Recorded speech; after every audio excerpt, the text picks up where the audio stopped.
Hello friends, today I will demonstrate how to make sauerkraut in house. I need a lot of probiotics and the commercial market products that are available, they are very costly, and I believe this homemade sauerkraut has much more lactobacillus, that is the good bacteria in it if you do it properly. So this is the way I make it and consume it, and it's beneficial for my health. Now what I have done is I have taken a newborn good quality cabbage and uh, taken out the outer tough leaves, and then using a mandolin slicer I have just sliced it very thinly. More surface area if it is, then salt acts accordingly and more bacteria also gets to act it, so I prefer it doing it this way. Now for around 1 kg of cabbage I have put around 1 tablespoon of sea salt.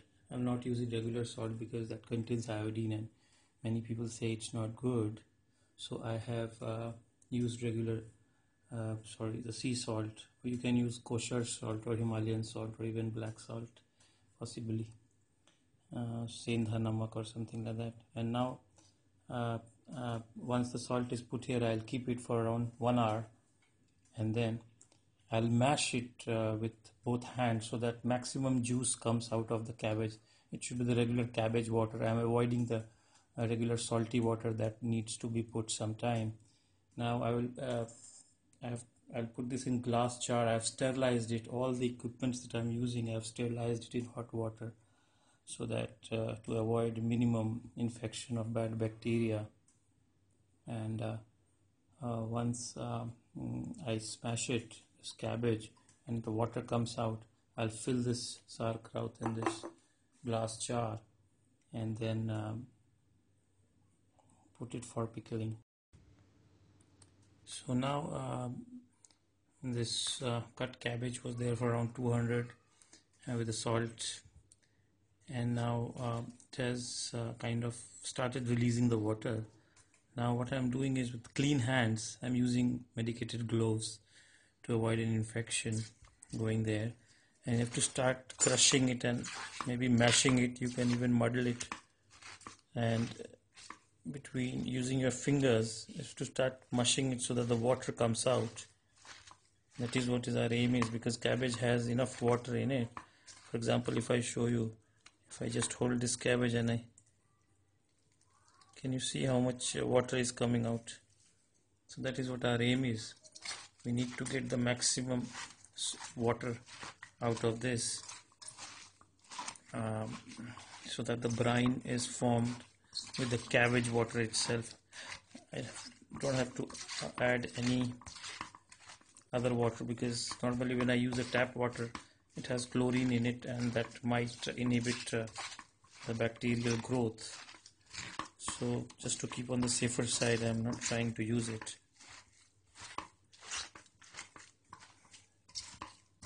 You can cut it by hand also, or not use the slicer.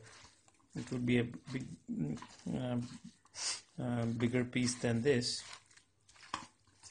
If you have knife, you can cut like a thin slice, and then do the same process with it.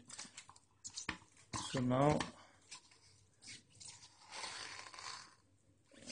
you see how much, if I press everything, how much water is there at the end. Can you see? So when I compress this in the bottle itself, then this water will help a lot.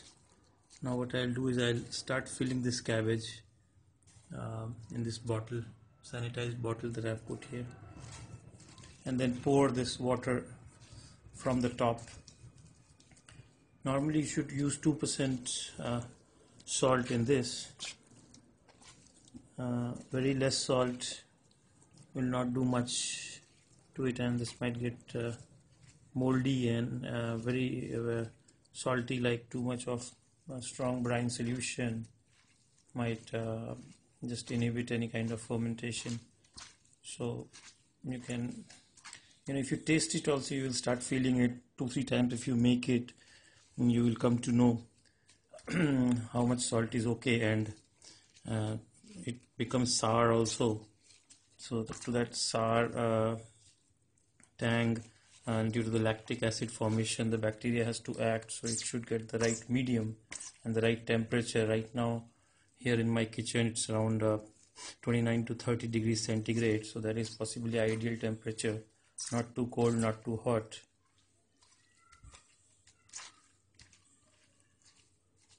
So now I'll start filling it. Now what I've done is I've filled it at the bottom, and I've pressed it by hand. You can use a ladle, spoon, or anything that you have that can push it. You should have minimized air out there, minimum air inside it, and I'm just pushing it hard.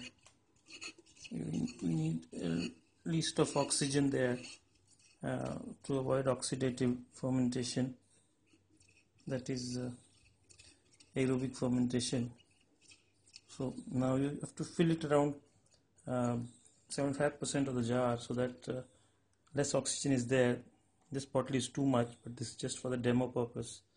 So once I have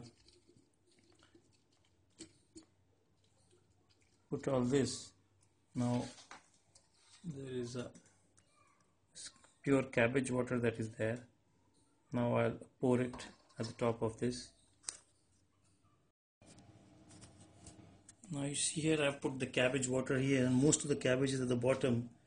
Most people what they do is put some weight out there, like a plate or water in an airtight bag, so that the cabbage remains down. It is very important in this process, else the sauerkraut making process will fail, because if the cabbage is at the top and if it comes in contact with the air, it will start fermenting, and you might get some yeast and other salmonella or other bacteria, E. coli maybe. So that won't be good for it, and the cabbage turn pink or dark color. That means it has gone bad.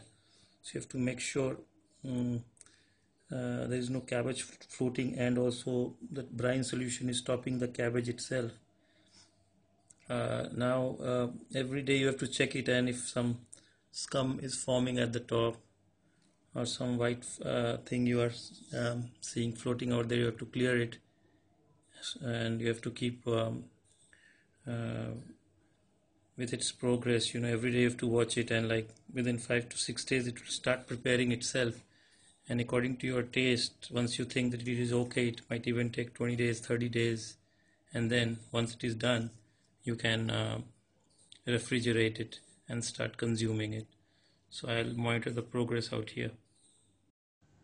Now you can see here, after like 12 hours, some bubbles are forming at the corners.